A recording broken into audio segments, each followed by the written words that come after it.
Bo'yicha Guliston shahar sudida fuqarolarga qulay shartlar asosida avtomobil olib berishni va'da qilgan firibgarga nisbatan sud ishi ko'rib chiqildi. Bu uddaburon yigit ko'plab fuqarolarning ishonchiga kirib, avtokredit orqali pullarni o'zlashtirib yuborgan. Unga sud qanday hukm chiqardi? Tafsilotlar muxbirimiz Mo'tabar Nurmuhammedova lavhasida.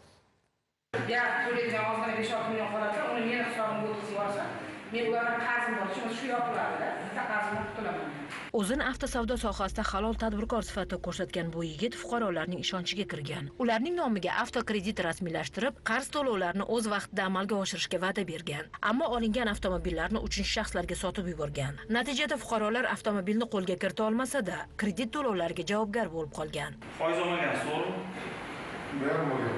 Qancha olgansiz foiz?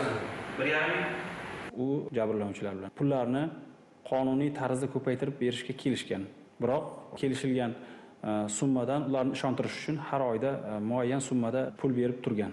Olgan pullarini ham qaytarmagan, shuningdek, olgan avtomashinalarni ham ularga qaytarib bermasdan boshqa begona shaxslarga sotishdan tushgan pullarni o'zining shaxsiy ehtiyojlariga ishlatib yuborgan.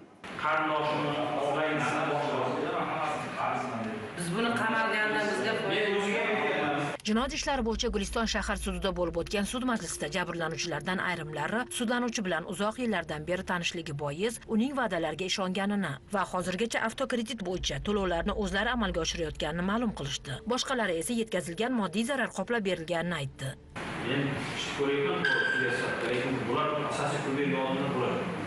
Uzrli bulardan so'rayman. Sharoitdan xabarlik masalan ma'lum miqdorda bersin.